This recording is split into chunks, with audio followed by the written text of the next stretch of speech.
Yeah, this is supposed to be Mega Man X, right? No, as the opening shows, we're all in on Zero now. This is officially Zero's story. But this was not intended to be just another Mega Man X game. This was the finale. Or at least that's what Kaiji Inafune wanted, who wasn't really very involved with this game, but he basically told the team, wrap it up with this game so I can start working on the Zero series, or something along those lines. Because Zero proved to be a popular character, so naturally Capcom wanted more stuff centered around him. Oh, and X is there too. That pretty much sums it up, doesn't it? After all, Inafune did say, my X would get all the good scenes. He certainly meant it. One thing that's made perfectly clear in comparison to Mega Man X4 is that X5 has a much smaller budget.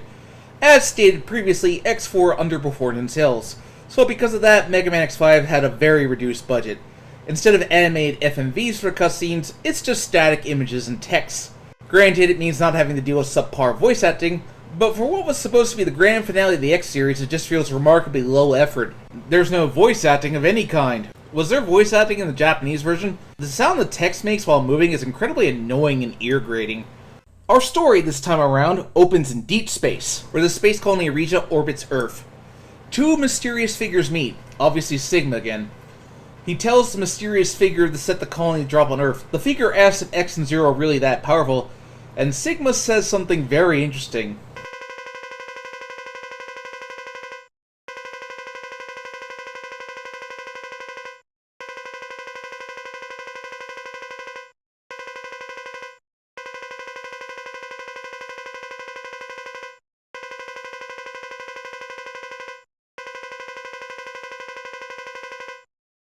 Regardless of whether you pick X or Zero, Sigma confronts our heroes and purposely unleashes the virus upon the world.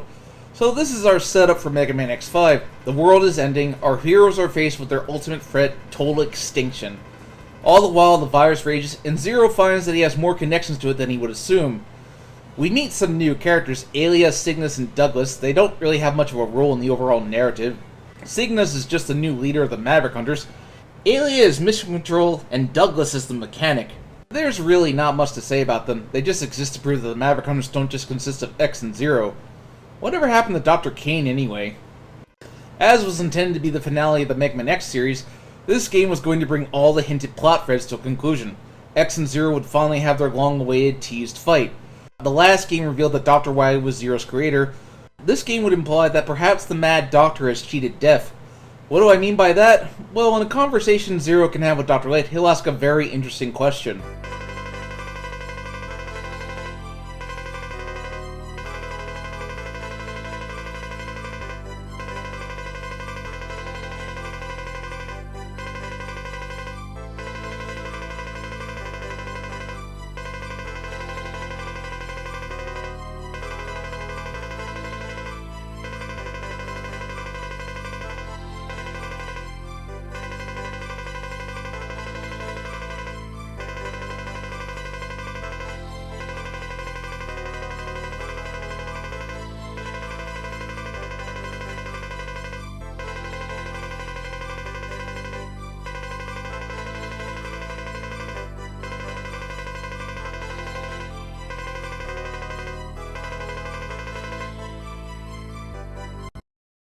So, Dr. Light is probably hiding the truth from Zero. Also, this is where we see that perhaps Dr. Light has uploaded his brain into these capsules, because there's no way he would know who Alia is. But back on Wily, well, I'll cover that in a bit more detail in a bit. First, we'll talk about what X5 is based on, stopping the Eurasia colony from crashing into Earth. You have two ways to stop the colony. Either you shoot it down with the Enigma cannon, or if that fails, you try to ram a shuttle into it.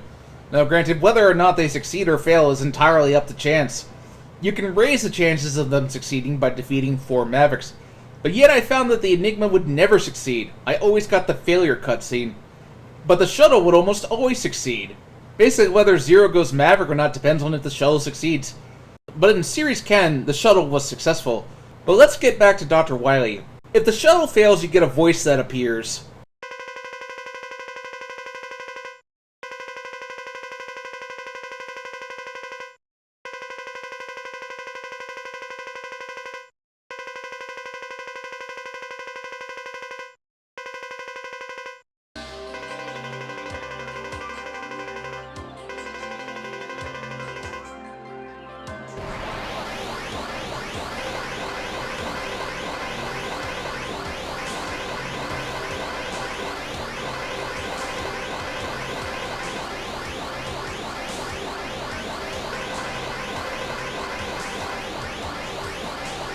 Zero going Maverick is the best dramatic possibility for the story. It changes the Coleman battle slightly. If Zero went Maverick, Sigma will try to kill X, but Zero will sacrifice himself again. And Sigma doesn't kill X, despite X clearly being helpless. If Zero didn't go Maverick, he just fights him off. But that's really the extent of our narrative drama. Let's talk about X and Zero's fight. If Zero goes Maverick, it definitely feels like the big narrative payoff. X realizes that he has to go all out and fight his friend. If Zero didn't go Maverick, then all of the drama is undercut by the fact that the fight is for really flimsy reasons because they don't want to just talk about what's going on, they'll just fight. I guess actions speak louder than words. I suppose now I'll talk about the localization changes. The original names for the Mavericks were not used, but were restored for the Mega Man X Legacy Collection. Alison Court, who I mainly know for voicing Jubilee in the 90s X-Men cartoon, did the localization, and she named all the Mavericks after Guns N' Roses. Yeah, okay, I must have been not much of a music expert. If I like a song, I like the song. Don't care much about who sings it. I don't know. Never really cared much about the reference. It just seems a little silly. At the beginning of the game, you now pick which character you want to start as. It is a very difficult choice, as you will lose something that you can't get back. Pick X. If you pick X, you get the 4th armor from the previous game. It has almost all the perks from X4, and the damage buffer is really helpful at this point. If you pick Zero, you get his Zero Buster, which is pretty useless. You can use it to pick off enemies from a distance, but if you're playing as Zero, you're getting up close and personal. You don't use the Buster. This game actually feels more tailored to X, but there are changes made to the formula. The ability to duck is long overdue for a Mega Man game, but there's one little thing they added that is really annoying.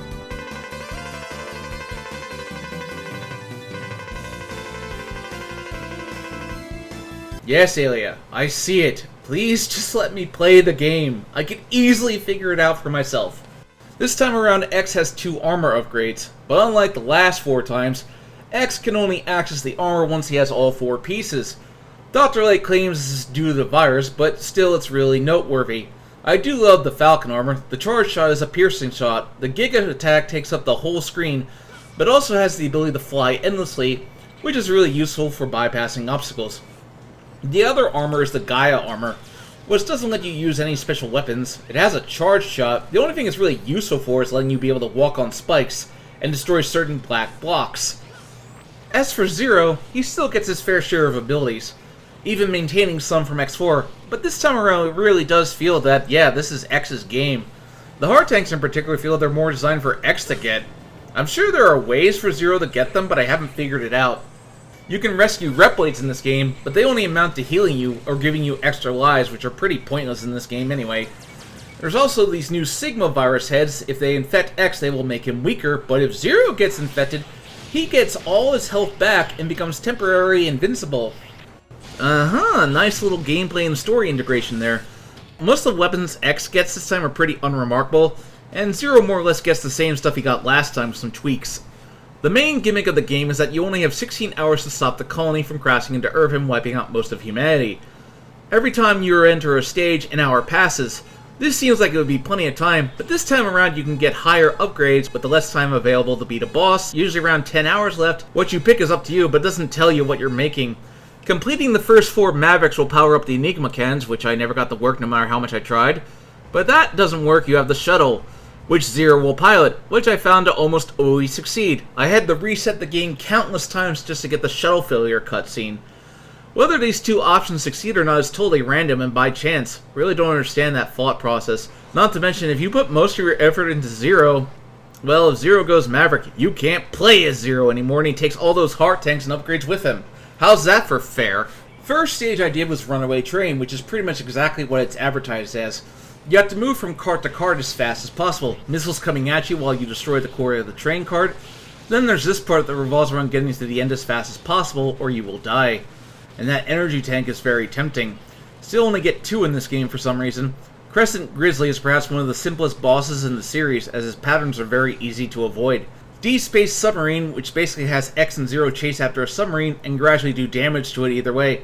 I find that X has an easier time with this than Zero, due to the ability to shoot from afar while Zero has to get up close and personal. The boss Tidal Whale, or Duck McWhalen, what a name that is probably one of the simplest bosses in the game. They'll try to knock you into the spikes with ice cubes, but X and Zero are not hampered by underwater maneuverability, so it's just a simple matter of dealing damage while being quick about it. Next up is the Super Electromagnetic Lab stage. You start on a hover bike, and if you want to get the capsule upgrade, you gotta grab these ores, which requires a lot of trial and error because you have to be absolutely perfect when you grab them all. Then the second half revolves around getting the gates open and making sure you shot both switches evenly. Volt Kraken doesn't get much of a chance to do anything with the right weapons, so all in all, it's really easy. The Laser Institute stage resembles an old European castle. I mostly remember the stage for the plasma blasts that come out of these energy balls, but with the right sub-weapon you can easily destroy them. A Spyro Showcase, which is just showing off the graphics at this point like an X4, probably the easiest sub-boss in existence. Shining Firefly has a very easy attack pattern whether you're X or 0, so it's nothing remarkable. In between doing some of these stages you have to fight Dynamo.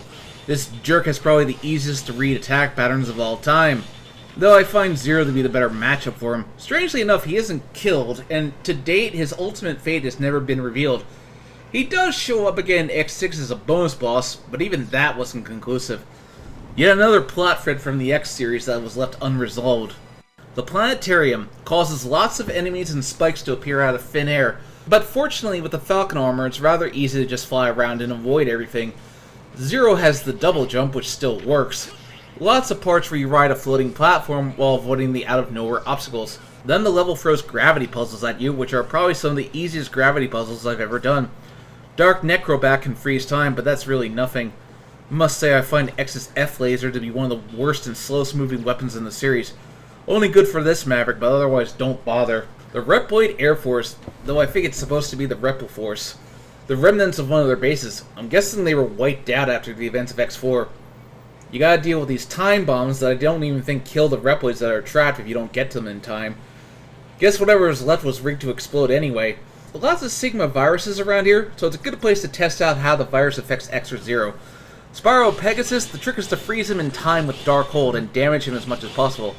It's a callback to the Storm Eagle fight, as he can knock you off, but overall nothing too bad. The Magma level is known for instant death level. You will die if you go for the collectible, but since lives are meaningless, it doesn't matter much.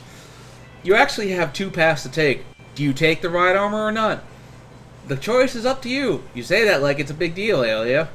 The ride armor lets you traverse lava without dying, but if you go up, you have to deal with a dragon that calls back to Mega Man 2. That's probably intentional. Burned Dino Rex suffers from Spark Mandrill syndrome. Just keep hitting him with his weakness and he can't do much of anything. The jungle mainly revolves around using vines to not fall into the many bottomless pits. And really wants you to use the Gaia armor because of the black box. It does take somewhat advantage of the jungle setting by having vine-like obstacles and plant enemies. Spike Rose Red, just set him on fire. It's the solution to every problem. I take that back. Don't set anything on fire, please. It's very bad. The first virus stage has giant lasers that will instantly kill you. You can make it easier by using Darkhold to freeze them in place, but if you want a self-imposed challenge, you can do it without Darkhold, and you get an achievement for it. The boss is Shadow Devil. Oh, that's just beautiful. No pause trick to save you this time. Fortunately, there is a way to avoid it. Go to the top corner of the room and wall jump like crazy, which works!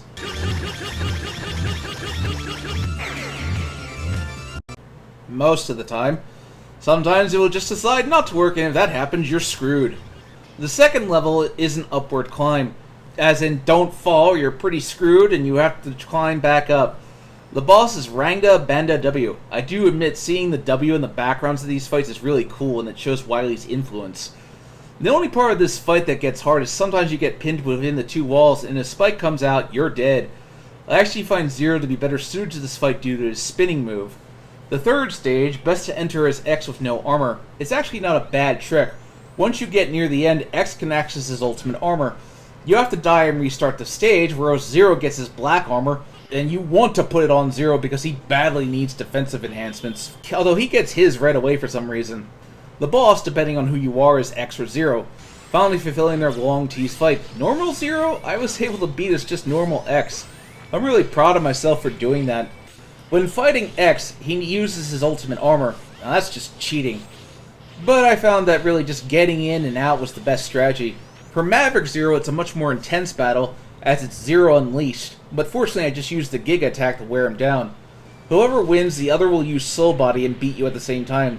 So there's your answer as to who would win in a fight between X and 0. It's a draw. The person who'd win in a fight is the person that the scriptwriter wants to win. You're right, Stan. You're right. The final stage is pretty standard. Refight the 8 Mavericks again, this time with bigger health bars, and then finally you face Sigma for what was supposed to be the final time. I admit I like the touch of X and Zero's pods being in the background. Felt like it was a good way to bring them full circle. If this is the ruins of a Wily base, Zero's pod makes sense. But why would X's pod be there? Just a little puzzling. But whatever the case, the stage is set. The final showdown is here. While you can use the electric attack to put him down, I was able to cheese him with the Giga attack. But of course that's not the end. Sigma in a pre-rendered background, a nod to Gamma from Mega Man 3. Obvious nod that Wily built this body for Sigma. Once again, Sigma has a very obvious weak spot, the gem on his forehead, just a matter of reaching it. When that's over, Sigma tries to take down X and Zero with him.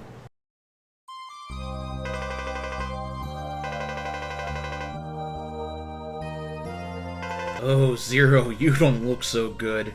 X tries desperately to keep his friend alive, but unfortunately, Sigma's not quite dead yet.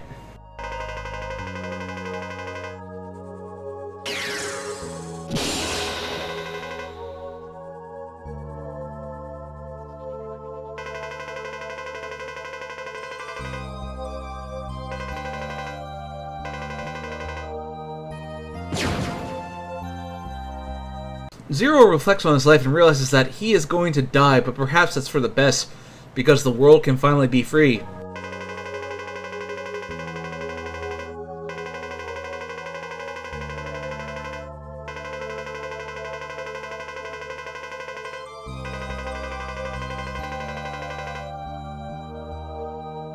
X has 2 endings. In either case, Dr. Light is somehow able to repair X from dying despite being dead. Go figure on that. If Zero went Maverick, Dr. Light will erase X's memories of Zero, and X will mention wanting to build Elysium, which people will know from the Mega Man Legends series. I think more than anything else, it was just a nod to that series. As the Zero series would show that X built a different utopia, but if Zero didn't go Maverick, X still has his memories of Zero, and the Z-Saber to carry on his memory.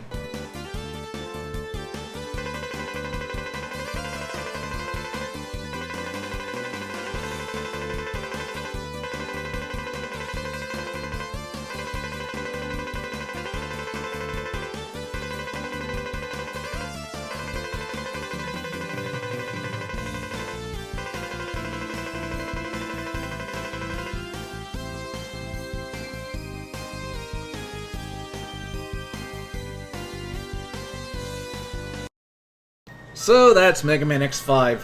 It's a little rough around the edges. As a finale to the X series, it would have been decent enough, as it does close several plot threads, and that was the intention, as the ending was meant to lead directly into the start of the Zero series, but alas, it was not to be. Capcom pretty much made Mega Man X6 without Infinity's knowledge or permission. How did that turn out? Well, join me next time. Thanks for watching. If you like this video, please hit that bell, like, and subscribe button. If you want updates, join my Discord. If you want to support what I do, check out my Patreon. They are provided in the description below. See you next time.